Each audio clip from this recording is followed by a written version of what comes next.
Hey guys, I'm Justin with Legato Financial Group. Our firm is passionate about helping educate consumers, which is why we're powering the Gaining Interest podcast. The podcast of quick conversations with industry experts on topics that you want to know about, from sports to dining to healthcare and automotive, and really everything in between. It's hosted by one of the greatest local personalities that I've met, that's John Ramsey. I'll tell you why I love this podcast, because it's all about community. We used to call it water cooler talk, and that no longer exists. But if it's interesting to you, it's interesting to us. We encourage you to tell your friends. As Justin mentioned, we're going to talk about everything under the sun. We will be gaining interest, and we appreciate you watching. Welcome once again to Gaining Interest, powered by Legato Financial Group. Because of her career in radio and television, everyone feels like they know Cindi Sullivan. Everyone loves Cindi Sullivan. She is like the mother nature of Louisville, okay? I think you agree. With that being said, she's a great ambassador for the city of Louisville, and she sincerely cares about our environment. Cindi, welcome in. Thank you, John. Are you saying I'm old? Yeah, see, I was afraid I would offend you with Mother Nature, a young Mother Nature. There you go. Okay, I'll take it. Okay, there we go. I love it as well. I have to ask you, before we get into your current occupation and what you're doing, your mission has always been basically the same, as far as, you know, the environment in which we live, the enjoyment of plants and gardens, etc. So tell me where that originated. How did that all start for you? I was born with it, I think, John. So here's what I've always thought. You know, everybody has a people-plant connection, right? We depend on plants for food and clothing and shelter. There are some of us, though, that feel that a lot more strongly. You know, I've always loved to have my hands in the soil and to watch things grow and bloom. And my mom wanted me to study computer science, and I really did try. I really did. But it wasn't me. It wasn't me. So, and when I said I was going to major in horticulture, and this is my mom that worked at the University of Kentucky College of Agriculture for 61 years. I said, Mom, I'm going to major in horticulture. And she goes, honey, you're going to starve to death. Right? I think you've done very well, though. Yeah, I think I've done okay. Yes. And it's in part because I've never worked a day in my life, John, because I love what I do. And being able, when I moved to Louisville and started working at Brightside and working in this community, that's when I really realized how much I love doing what I do. Passion is contagious too. I think you've added, you know, in this community that people actually are more, I guess, excited, or everyone gets a little bit more pumped up when it's garden season, and you've certainly helped that kind of synergy, and we appreciate that. I really do. There is something to be said, to your point, something to be said for planting something, watching it grow. It's very rewarding. I was raised on a farm, so I understand that. There's something very real there, isn't there? Oh, absolutely. There is, absolutely. I mean, that connection to nature and the seasons, and I mean, it keeps you grounded. I mean, no pun intended, right? It keeps you grounded. Yeah, so I'm curious, though. I mentioned that everyone knows you and considers you a friend. You know, they watch you on TV and they really feel like they know you. Do you still, when you're walking around in supermarkets or shopping and people walk up and, I've got a question for you. I bet you get that a lot. A lot. Yeah. I know you're having dinner and I don't want to bother you, but then they sit down at the table and go, I've got this hydrangea. And you're stuck. But I bet you handle that very gracefully, and you probably answer their question in detail, don't you? Yeah, absolutely. You do. See, that's what's great about you. That's what makes you a great ambassador for Louisville. It's that friendly connection, that Southern hospitality. You embody that. So, all right, let's talk a little bit about that radio and television career. When did you realize? Obviously, you had the knowledge, the education. But when did you realize you were good at articulating the message? Because that's a special talent. There's a lot of people who know a lot. You've met doctors who just couldn't convey, or they didn't have a good bedside manner. You were good at both. When did you know, hey, I'm pretty good at this? You know what, John? Thank you very much for saying that. It's a very nice compliment. And I'm not sure that ever resonated with me. It just kind of happened. So when I started radio and television, the first time that I worked, you know, Wave called and said, our guy that was doing this early morning question and answer thing has retired, and we're looking for someone to answer gardening questions live on the air. Would you do that? And I'm like, no way. And so I told my husband, and he goes, why did you say no? And I said, can you imagine? I mean, how do you do that? And he goes, well, you got to try. And the first question I got, John, was, I've got this green thing in my backyard, and I don't like it, if I pour gasoline on it, is it gonna, yeah, right? Right, I'm right. like thinking, oh, I knew I shouldn't have done this. But I mean, there is, you're right. I mean, there is an art to taking science and making it understandable to a lay person, or not maybe even understandable, but relatable, or And a warmth component that you have. It's one thing to deliver a message and educate. It's another thing to say, I really care about you. I would like to help you. And I think that comes across very quickly. And I think it's authentic, which I love. well, thank you. All right, let's You're very talk sweet. about Trees Louisville. Okay. What you currently do now. There's terms that you use every day that a lot of people aren't familiar with, the canopy and the benefits of and why it's important. There's a lot of talk now here in Louisville about the revitalization of downtown, the Belvedere, 4th Street. But there's another component that is what you do, your business, that people don't talk about. Talk about, first of all, what is a canopy and why is it important? So canopy, loosely defined, is anything from above that provides shade. So a tree canopy is all the leaves, the stem, the branches that provide shade for us. Buildings do the same thing in a way, right? They provide shade, but they do not evapotranspirate. Aha. Supply oxygen? Yeah. They release moisture as well. So that helps to cool too. So a robust tree canopy has everything to do with the health of a community, because as any 4th grader can tell you, trees release oxygen, right? They intercept particulate matter in the air, so we have cleaner air. They intercept rainwater and snow, and depending on the season. So that reduces stormwater, it manages stormwater. Louisville has one of the fastest warming urban heat islands in the nation, and our robust tree canopy helps to mitigate that. So there's just all these environmental benefits that the tree canopy provides. You mentioned revitalizing downtown. I love it that you're so connected, John. I mean, because that's very important. Look, see how good she is here? She's got me on her team. See, she's doing it to you too. All right, go ahead, Cindi. Well, I mean, so one of the ways that we can revitalize downtown is to make it more walkable. Yes. And that's what trees can do. Picture walking down Liberty Street, where you're on a block that has 10-foot wide sidewalks and there's no trees. You're panting by the time you get to the end of the block. But then the next block has trees and you're much more comfortable. So making our downtown more comfortable, more walkable, more pedestrian friendly, slowing traffic is another thing. Trees slow traffic because you're looking, right? You're not just speeding. Yeah. So those are economic benefits as well to a robust urban tree canopy. And I think one of the things that we don't talk about enough, because we talk about the science, because you can do that all day long because it's important and it's measurable. What isn't quite as measurable, but I think is even more important, is that a tree canopy can provide social cohesion in neighborhoods. If you've got a nice shady front yard, you're going to sit on your front porch and you're going to talk to your neighbors and you're going to see what the kids are doing down the street. And if you've got a shady neighborhood, you're going to get out and walk and you're going to be healthier. So that social aspect is really important too. So environmental benefits, economic benefits, and social benefits. Yeah. Trees do everything. The beauty. But when I think about global warming issues, I think of glaciers and the rainforest, et cetera. But it's important that all communities, including Louisville, and that's what you're helping us do, achieve some type of balance. I think we always think about, economic development, the new shiny business, let's bring them into town, more jobs, more cars, we're more robust financially, et cetera. But whoa, you've got to slow that train down, don't you? Yeah, you do. Well, so there's a couple of aspects of that. One is we do want those people. We want those businesses and we want those people. The way to attract and retain talent, young people these days want to be outside. They want trails. They want walkability. They want to be able to live, work, and play in the same place. And again, that's what tree canopy can provide. It's really super important.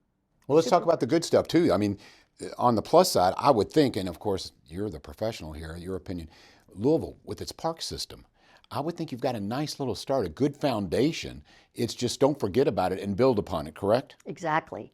Yeah, so, gosh, I think I can remember decades ago having this conversation with you. You know, we were talking about what would you call Louisville? And it could be City of Parks, right? Or City of Olmsted Parks, right? We're one of 5 communities in the United States that has an Olmsted Park system. And that is a phenomenon. I mean, that's the guy that New York. Yeah. Central Park. Yeah. Yes. Designed Central Park, basically invented the field of landscape architecture. And we've got 17 parks that he or his sons designed here in Louisville, and our parkway system. So that is really something to build on. And we've got great organizations like the Olmsted Parks Conservancy that is preserving and enhancing that park system that is so incredibly important. We've got beautiful parks. We've got people that are really passionate about it, that are, you know, that have created the Parks for All plan that is helping us get the maintenance where we need to have it in our park system. And all of that is great, but, you know, we don't or shouldn't live in parks, right? It's not, you know, we don't live in the middle of Cherokee Park. But so what we need to do is make our neighborhoods more friendly, more environmentally friendly by planting more trees in those neighborhoods. And that's when we get it to individuals, and that's the message I want you to help us spread here today, because I think it's important. Before we do that, though, I think there's a non-existing, but something that's discussed a lot, the competition between other cities, whether it be Nashville, Indianapolis, similar-sized cities, when it comes to economic development and job growth and workforce development and all that. But how do we measure up when it comes to the canopy and parks and trees? Are we one of the elite, or are we behind the curve? We're a little bit behind the curve. Oh, that hurt. But if it's true, it's true. This is good. Right. And why? What do we need to improve upon? Well, so one of the initiatives that Trees Louisville has been working on the last few months is an urban forest master plan. And that is, we call it the Louisville Tree Plan because it's easier to say than the urban forest master plan. There are cities, our peer cities, most of them have had urban forest master plans for decades already. So that is something that we know needed to happen, and we finally got with the administration and with Metro Council and said, please let us do this. And it is all about public engagement and consensus building, right? So with the Louisville Tree Plan, we have an advisory group that was 115 people, stakeholders, you know, public works people, economic development people, regular old people that live in neighborhoods, you know, people that are involved in the tree canopy, and everybody is, because you live here, right? So, so that group really started diving into where we are, where we want to be, and how we get there. And that's what this master planning process is all about. One of the beautiful things that we've done with our master plan here in Louisville that I think is really special is, as part of that advisory group, we have an equity council. And that equity council is 15 people that live in West Louisville neighborhoods, because unfortunately, those are the people that often are not at the table when we're looking at things like this, when we're creating big plans, big visions for where we want to be 20 years down the road or 40 years down the road. I love this. Okay, good. So let them have a voice. Absolutely. And help make change. Yeah. They actually have set the goals for the master plan. And that, I think, is really, really, really important and really a great idea that our consultants had to get this together. So you mentioned, Cindi, that we were behind the curve. To get us ahead of the curve and to be proactive, is it a matter of legislation? Let's say someone is building a new neighborhood, whether it be in the West End or East End or wherever. Is there requirements like, here's how many trees you have to plant? Are there protocols that you have to follow? Does that need to change? What do you need, I guess, from on a state and maybe a federal level? Yeah, and a local level. Sure. Oh yeah. So, and that's wow, what a softball. You're gonna hit it out of the park. I can tell. Here she goes. Well, so what we do at Trees Louisville is education and public awareness, because people need to understand, John, that, I mean, because you fly over Louisville in the summertime, you know, when you're, you know, going somewhere, right? We look really green. And we are in some neighborhoods. Some neighborhoods have 67% canopy. Some neighborhoods, though, only have 12. It's those neighborhoods that really, that's where we do the vast majority of our work. We know that the neighborhoods, the areas, because they weren't really neighborhoods at the time, in the 1930s when redlining practices, does everybody know what redlining is? Redlining is, it was a federal program back in the 1930s. And the Homeowners Loan Corporation sent brokers and real estate people out into cities across the nation and said, which areas should we be investing in? Where should we be making loans? On the other hand, where do you think those loans might be risky? And so they graded all of these neighborhoods from A to D, so A, B, C, D.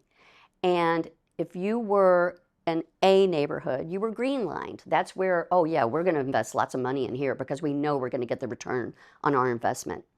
B's and C's and then D's were actually considered, they used the word hazardous. And those neighborhoods were colored red on these maps. Do not give a loan in this neighborhood because these people are saying you're not going to get your money back. John, the reason that those were deemed hazardous neighborhoods and they were redlined is because they had Black people that lived there, Jewish people that lived there, immigrants that lived there. The worst part in Louisville, the area where the School for the Blind is, was redlined because blind people lived there. Doesn't that just really make you angry? It makes it too much about money and really not the quality of life which should be available for everyone. Yeah, exactly. And so we still see the reverberations, the effects of that redlining today. We know today that the areas that were redlined have 21% average canopy, whereas the green line neighborhoods have 48% canopy. Is it changing? It's changing little by little, little by little. That's encouraging. Yeah, it is. And that's part of the reason where we, why we focus our work there. So we know, because we do these other scientific studies in addition to the community work that we do, we look at our urban tree canopy. And we know that between 2004 and 2012, our canopy declined. But then we did another study to follow up that looked at 2012 to 2019, and we've improved 1%. So we're getting better. And some of our historically marginalized neighborhoods are getting better, improving canopy. So that's really, really, really important. So we need to continue to focus on that. But you're asking about policy. The other thing that we do is advocacy. Because if we don't have strong public policy to protect our trees and to enhance our tree canopy, we're never going to get to be where we want to be, right? So there's two ways to sort of, I don't want to say politicize, but to create policy that enhances and preserves our canopy. One is with ordinances, and we do finally, since Trees Louisville. I'm not saying that this is coincidental or not, right? Take some credit. It's okay. Yeah. So since Trees Louisville was organized, we now have a public protection ordinance, which means that if you take out a tree in the right-of-way adjacent to your home, you have to replace that tree within a year. And that did not exist before we started advocating for these sorts of Good things, move. right? The other thing is, so that's existing trees. The other way that we regulate our tree canopy is through our land development code. And again, in 2018, we started working on this, and by 2020, we were able to change the language of the land development code so that for new developments over 50 acres, if there's more than 50% canopy, you have to preserve 20% of it. Used to be 0. Whoa. Right? If there's 0 preservation, because it's easier to go in and just clear cut everything. But now you can't do that. But what's fascinating about this is you're really big picture thinking. I think the immediate and folks who are into the bottom line are going, okay, financially, I just want to build. But if they look at the big picture in the future down the road, it will have a lasting impact. And that's something that you need to, that's what you're doing. You educate. And it's like, okay, you can do this, but here's what's going to happen, right, correct? Right. Your grandkids are going to have asthma. You're going to have COPD. It has everything to do with the health of the community. Sure. Everything. So tell me about your team. You obviously, I mean, your passion, your education, the way that you convey the message is fantastic, but who are your partnerships with? Who's your team? How do you get all of this accomplished, and how do you continue to do that? Oh, John. Oh, here we go. You know I love to talk about my team. Well, I want you to. They deserve it. Seriously. Gaining interest. We're interested. We have the best team ever. I mean, ever. Ever. EVER. Exactly. So our team, so there's me and there's my colleague, Mike Heyman, who has been doing this for longer than I have and is a little bit older. The rest of our team is young enough to be my child. Most of them are younger than my children. But that's encouraging. They understand it. Isn't that great? That new generation goes, I get it. Yeah. So let me just run through. We're small but mighty. Matt has a mechanical engineering degree from the University of Kentucky.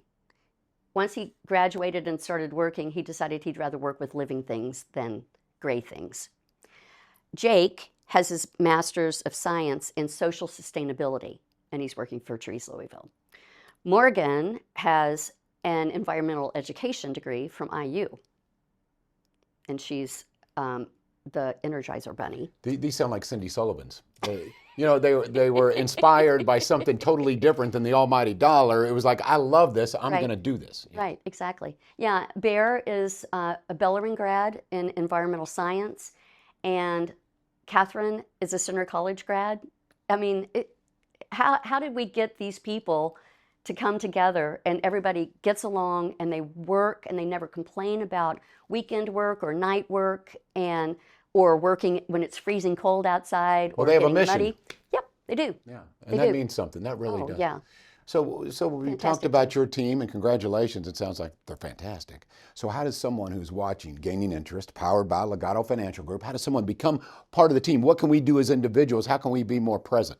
So we have, obviously, volunteer programs. So you can become a member of our Canopy Corps. We train you how to properly plant and care for a tree, and then you can go and, come and help us do that.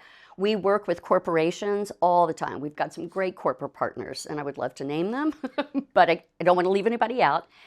So we have corporations that say, here, let me just fund something for you, or let me fund something, but can our team also come and work with you? Because planting trees is extremely good team building exercise. I bet. It's so fun.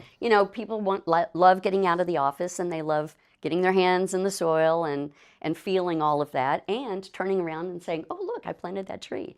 So that's a really fun thing that we get to do. We also work with Metro government, right? We work with Public Works, and we work with the Urban Forestry Department, Metro Parks.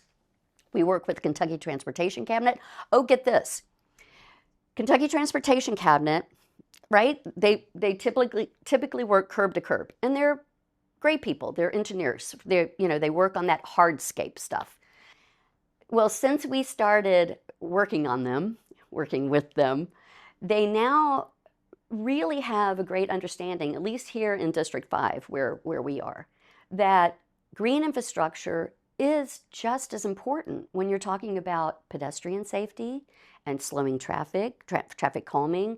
So KYTC is working on a project now on Logan and Shelby Street. I'm sure you've heard about this. Those are one-way streets, and they're converting them to two-way. Right, more user-friendly, more community-friendly, tourist-friendly, yes. Yeah, slower traffic.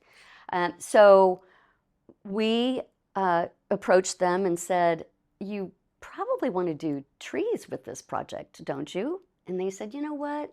You guys did such a good job on that Bardstown Road project that we worked on together. How about if we put some extra money into the budget and you take care of getting more trees in the ground? Right? Yeah. So we're doing just this planting season, we're going to plant over 200 trees on Logan and Shelby Street. It's going to be transformational. Is going green still a thing, and is there a collaboration there with people who are into, okay, this company's going to be more green friendly? Yes, absolutely, John. And thank heaven, right? Because we need it. I mean, people understand this global situation that we've got. I mean, we, especially here in Louisville, with the heat island issues that we have because of our topography, it's not anything that we're doing. I mean, it is what it is. But so we've got this heat stress thing to deal with, but also because of global warming, we're having more severe weather events, so more flooding, more winds, more storms, more everything. And trees can help mitigate all of that if they're maintained properly. And that's one of the things that's really bubbling up with our Louisville tree plan. What we know is we've got a good start and we're kind of getting there, but we need to do a better job of maintaining what we have and as well as planting more and maintaining. Are there, and this may be trivial to you in elementary, but are there certain kinds of trees? Obviously, there's ones that are indigenous and, okay, these thrive very well in this environment. Are there trees that you really prefer, maybe that, I don't know, help the environment more than maybe another tree? Is it? That's a great question, John. And it is. Thank you very much. You're welcome. I didn't think so, but okay. No. It's a great question. And my first, visceral reaction would be oaks. Okay, so I mean, oaks are, we have lots of native oak trees, the ones with the acorns. Lots of leaves. Lots of leaves, and they feed hundreds of thousands of creatures, from the tiniest little bugs, even fungi and bacteria, to, a bear, right? So oaks are great trees, and there's so much diversity within that genus that we can use oaks pretty much anywhere. So that's a really good one. And then what we look for in our work, we try and use as many natives as we can, but where we work is not really a native environment, right? Show me something that looks like it's a natural environment, and then I'll do nothing but natives, but that's not what we're dealing with. So we use lots of diversity, and that's part of the key, is making sure that we're getting lots of different types of trees, because pretty much any fourth grader can tell you about the chestnut blight that went through and killed all, tons of our woods, or the elm disease that took out all these street trees back in the mid-century, and then the former one. And then emerald ash borer that we're still dealing with right now. It's wiped out 10 to 17% of Kentucky's tree population. Period. Gone because of a little bug. So making sure that we're planting with diversity in mind is really important. And then the other cool thing that we're doing, I love the science part too. We're taking trips down to Georgia and out to Oklahoma, because again, the soils that we work with tend to be very high pH, high alkaline, because of all the concrete and the limestone that goes into the stuff that we're digging into to plant our trees. And in Oklahoma, you've got an environment that goes really hot and dry and really cold, and their soils tend to be pretty high pH. So we're bringing Oklahoma trees here to Kentucky to trial them out and make sure that they're going to work well. And some of them are just gorgeous. Interesting. Yeah. And so we're getting really cool trees that are really durable, but also really cool looking that people like. And then same thing for Georgia. So that's dry heat. Georgia is more like wet heat, high humidity. So we're going down to Georgia. We're mostly oaks. We're bringing back because they're native here, but they're yeah, they've got the phenotype from down there. When I think about Louisville, and I'm very proud of the fact we're very diverse when it comes to people and cultures and religions, etc. So now we're getting more diverse when it comes to trees. Interesting. Okay. For someone who cares so much about the environment, and it is contagious, I love hearing you articulate your message. When you see this global change in these natural disasters, whether it be, wildfires or drought, it has to break your heart. Oh my gosh. Yeah, it is gut-wrenching. There's no doubt about it. I mean, you look at the video of those fires in the West. Yeah, and it's flooding, drought. It goes on, and it is more frequent. So that's why it is even more important for people like you to do what you do and to spread that message and be proactive for all of us who are watching and listening to Gaining Interest. There's something that I think we can all relate to. And that's, okay, what's in it for me? Don't get me wrong, you've talked about the advantages to the environment and breathing and health, but sometimes people do want to hear about the bottom line. And the good news is, folks, if you jump in and help, with this fight to increase the canopy of Louisville, it pays off, doesn't it? It does. plant a tree, rake in some cash, right? Okay, there we go. Okay. So if you go out and buy a tree for your yard and plant it, you can just keep the receipt, send it to us. You can do this online too, and we will send you a rebate for that tree. Now, it's a little bit limited because we want more canopy trees than not, because that's what we're trying to grow. So we have a list of species that you can choose from. If you want to do a smaller tree, because maybe you have a smaller yard, sure, and any tree is better than none, right? We'll give you $20 back. If you plant kind of a medium tree, we'll send you $30. And if you plant a big tree, like an oak, and we were talking about earlier, we'll give you $40 back on the purchase of your tree. And for details, Trees Louisville? TreesLouisville.org. Yep, you can find the rebate information there. And, you know, so we're trying to hit all the bases, John. We're trying to work with, you know, government, with corporations, and with individuals all day long. It's what we do. Okay, on a much lighter note, because before I let you go, I think this would be fun. I've always wondered this. I want to be invited to the Sullivan house, because I have a feeling you have an unbelievable garden. I have a feeling that it is just gorgeous, probably like something that Queen Elizabeth in her day had when it comes to English gardens. Okay, so talk to me about that. Am I wrong? Yeah. Am I really? Oh, really? Yes, okay. Yeah, Surprised so me nothing there. formal about my garden, nothing.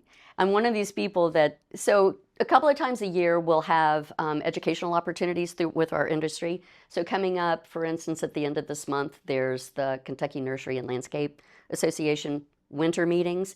And so we do seminars and we network and we share, and it's all really fun and learning and social.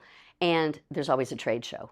So there's always vendors that bring plants from their respective businesses. And so at the end of the day, sometimes they don't want to put all their plants back in their truck and take them back to back to Cleveland.